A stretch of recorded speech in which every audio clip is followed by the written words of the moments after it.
So, hey y'all, hey, this is Aretris Hollins. I am the founder of Connecting Love and Marriage. I am super excited. Hey, sweetness, I didn't forget about you. I'm going to message you, okay? I'm going to send that link over to you, okay? Um, so I'm the founder of Connecting Love and Marriage, and I have a three-part live series that I'm doing now about restoring marriage. And the first part that we're going to be covering today is the proven system you can use to restore your marriage and rekindle love after years of neglect. Okay. And I'll be sharing like one portion of what I normally take my clients through whenever we're working together. Okay. So like I've already said, Aretris Hollins, founder of Connecting Love and Marriage. Super excited to be doing this live. I'm married. I've been married for about 17 years. I'm the mother of four. We have four amazing daughters, and they definitely add to our love or to our relationship. But anywho, so for the next 5 to 10 minutes, I promise I won't be longer than that. I'm going to be going over this information with you. If you like what you hear, share, share, share. Well, share anyway, because sharing is caring. You never know who needs to hear this information. Okay? So, oh, you're so sweet. Thank you. Thank you. It's good to know. I love to hear that what I'm posting or sharing in emails is helpful. Also, okay, I'm glad you brought up emails. This hopefully this live won't be more than 10 minutes because I have a tendency of talking. But tomorrow I'm going to be dropping something special. So I'm glad you brought up email. I'm only going to be sending it to people who are on my email list. Okay, so if you're not on my email list, you might want to get on there because this is it's going to be exclusively for the people who are on my email list. I might share it in our Facebook group. I'm not sure yet, but definitely I'm getting stuff together. It's going to be 4 weeks of magic. Okay, so y'all going to really like this one. Okay, so let's jump on in here. So like I said, share, share, share. Let people know we're here. So just to give you some background information, I normally work with the wives who love the Lord, love their hubby, but have a hard time overcoming conflict. Either because we're very strong, we're very opinionated,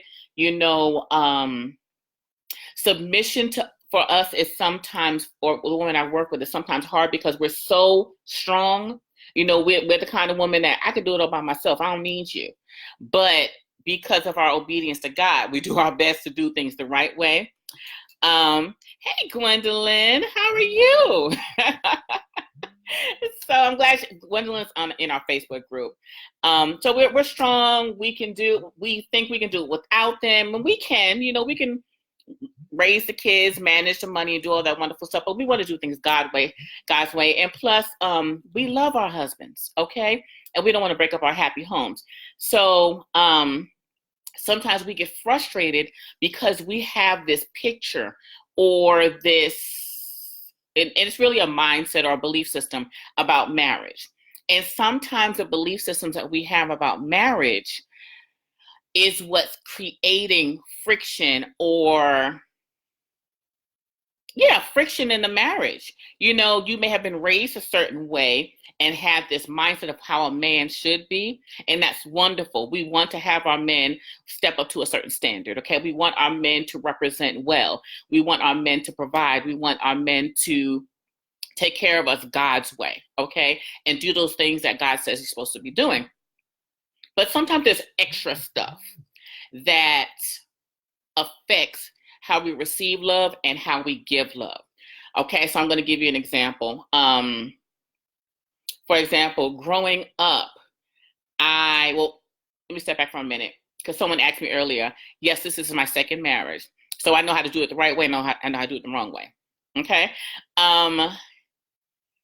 Because of my past relationship, it created friction in my current relationship. My past relationship, things I've witnessed by men in my family or family friends, things that created a mindset of not expect, or how can I say this? I didn't have a good example. Let's just put it out there. I didn't have the right example. So I created in my mind, this is what we're not going to do. Okay, what I'm not going to tolerate. I made these internal vows of what I'm not going to accept, and behaviors and mindsets. So sometimes you have a picture of what you want marriage to be, and you want your husband to step up to that picture. Sometimes we don't share that picture with him, and that's one part of the problem. We're not sharing those expectations with him. There's nothing wrong with coming to the picture or coming to the plate with expectations. You should have expectations. But the problem is we don't express those expectations with our husbands sometimes. And that causes friction.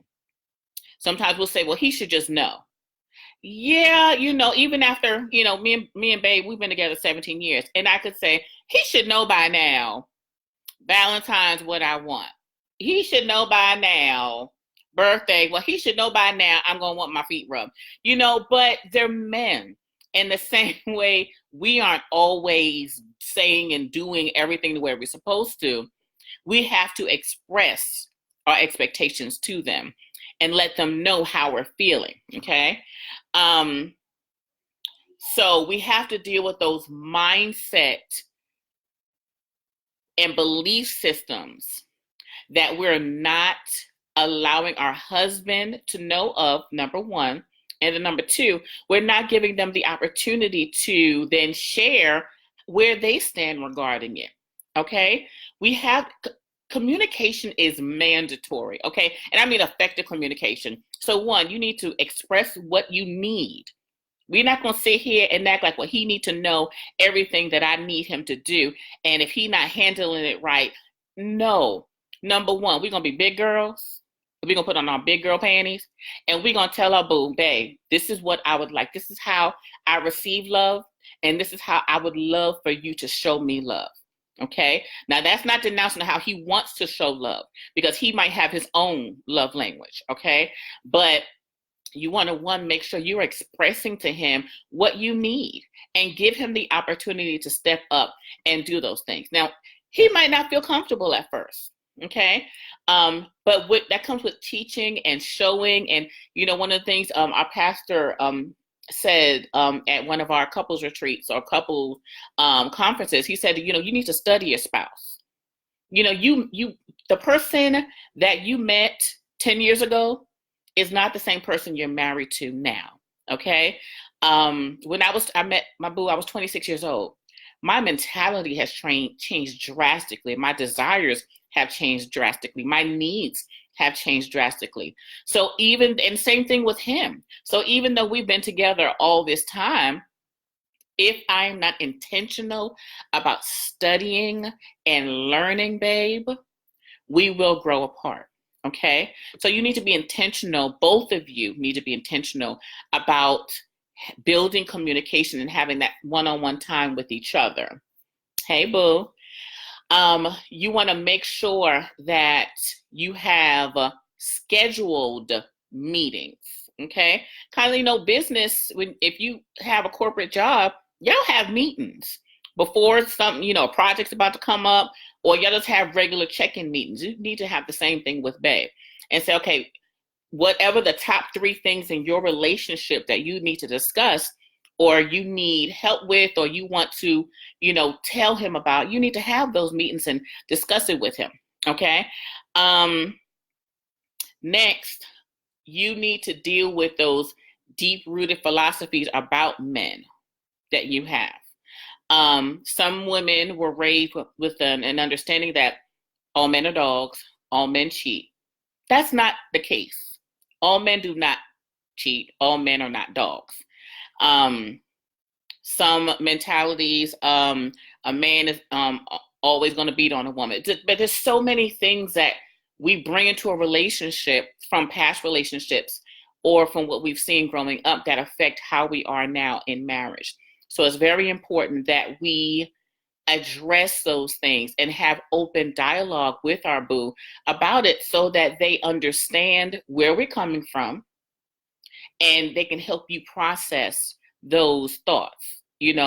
I had issues with submission because of what I witnessed my mother experience. Okay.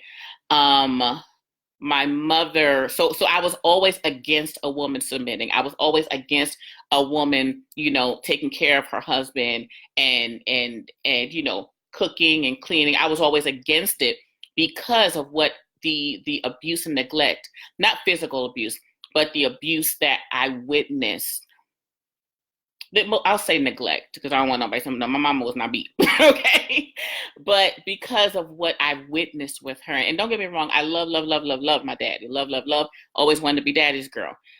But it created this mentality with me that I've had to share with my husband so that he can understand where I came from. He can understand why I just respond this way. Why when I said this to her, it took her totally left field. And, it opened, it gave him a better understanding of me. Okay. And then I also had to understand what he went through as a child, his relationship with his mom, things he heard, which might be still affecting him. We have to have that conversation so that we can better understand each other. Okay. So basically, you want to be able to heal from old belief systems, old mindsets, things that you experience in old relationships, and things you experience in your current relationship. Because, he's not perfect. At some point, he's going to say something that you don't like. At some point, he's going to do something you don't like. Okay. So we need to make sure that we're healing properly from, these situations that come up in marriage. And then 2, we need to be intentional about creating opportunities for us to build our relationship. It's not going to happen overnight.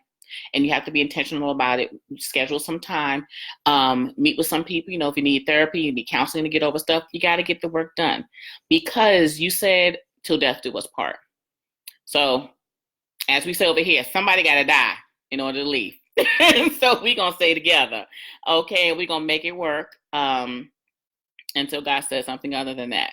What if he won't let it go? What if he won't let what go? An issue that he has, or what's the rest of that? What if he won't tell me what he won't let go, and I'll help you answer that one.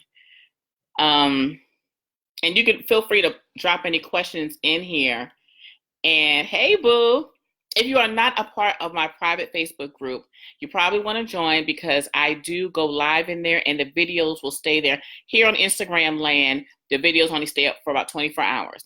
But in my Facebook group, you'll be able to go back and retrieve the videos if you ever want to see them again. So you want to go over there and join my Facebook group. Okay. What if he doesn't want to do the work? Somebody keep calling me. What if he doesn't want to do the work? And that happens.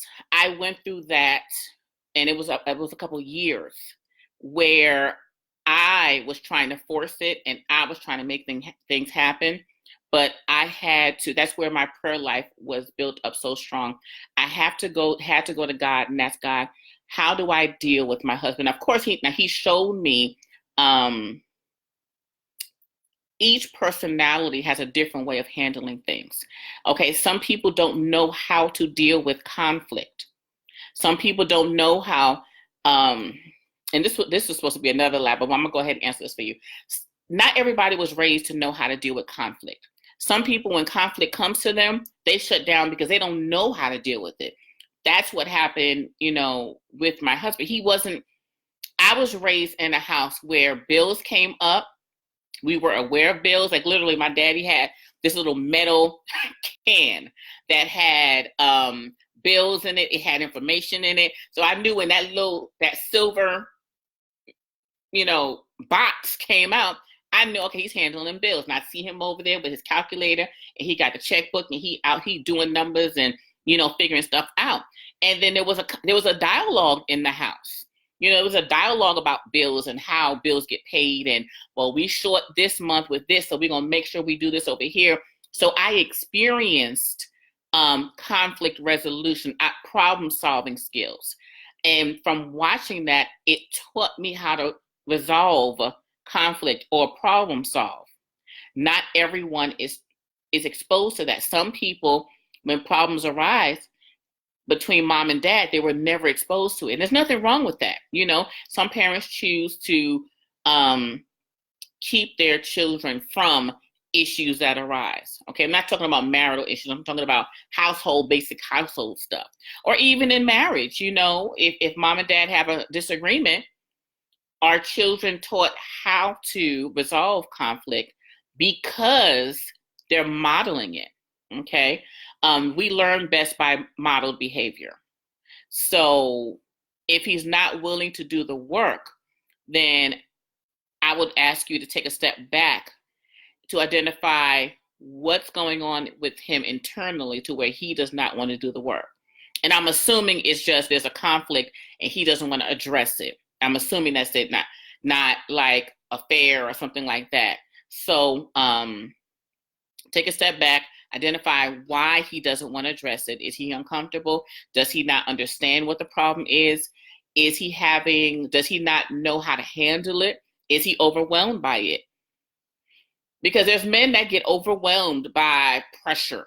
Okay, men are different nowadays. They're not like they were in the 50s. Nothing wrong. I'm not throwing no shade or anything, but those kind of men that step up and just, we gonna fix it. That mentality isn't as much as it used to be. Okay, not knocking our men now, but I'm just saying. So ask him what part of it makes him feel uncomfortable. Okay, so hopefully that helps. And if not, maybe we can set up a session where we can see if working together could help your situation. And without knowing a little bit more, it's kind of hard to really give you a clear answer. But tomorrow,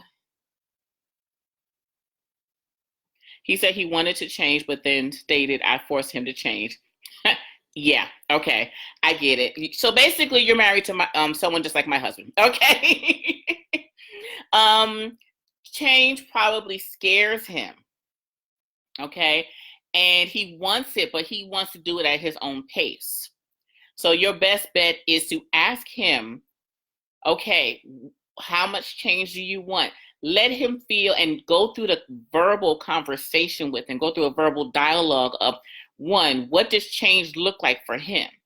Because to him, change might be the mindset of, I'm getting ready to change, and him processing it mentally, okay? And then come up with a plan.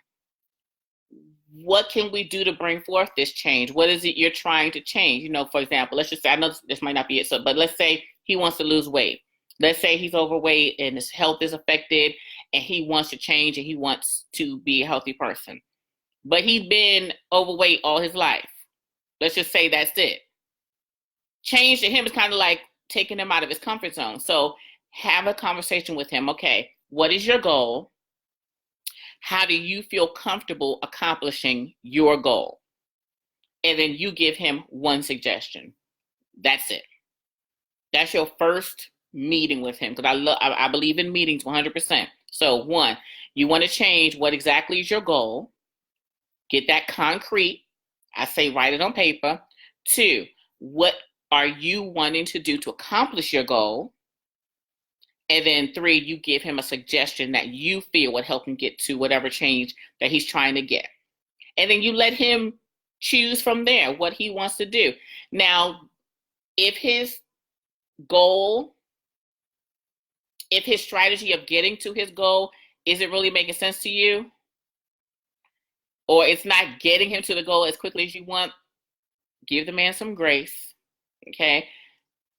I went through this with hubby. He wanted to walk. And so I'm like, no, you need aerobic. You need to get out here and we need to work hard. And you need to be on a bike for 30 minutes a day. You need to stop eating all sugar. Like I go to an extreme with stuff sometimes. He like, I just want to walk around the block for about 30 minutes to an hour a day. Can I just do that? And I'm just like, no, you need to do Tabo. You need to do extreme fitness. You need to go to the gym for an hour.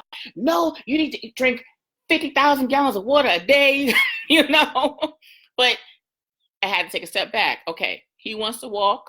That's better than him not walking at all. And then I add to it, okay, babe, why don't we add some fruit to your diet? Eat 2 to 3 pieces of fruit a day.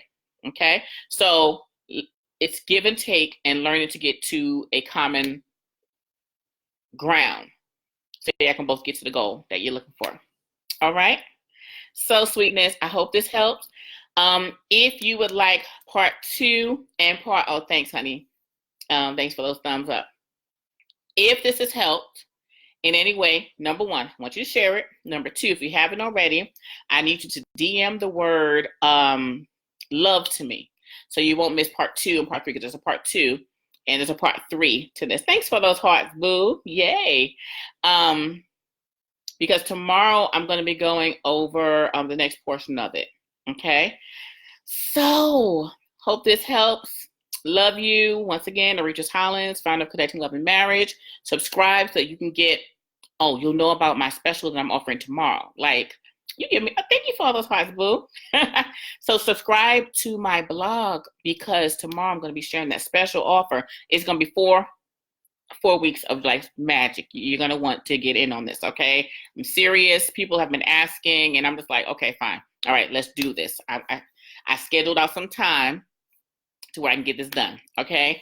And then subscribe so that you don't miss out on the next 2 lives.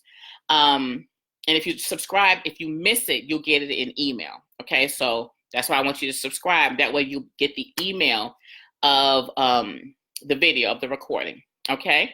So DM the word email to me to get on my list. And then DM the word love to me, and I'll send you the link. Now, if you're in the Facebook group, I'm going to put the link inside the Facebook group. Okay. And that's it, y'all.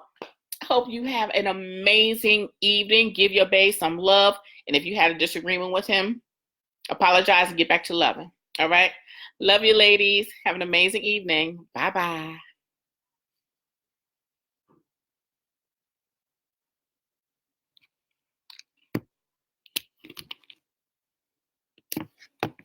And video. Bye, y'all. Gotta get my computer. What is going on here? I can't see.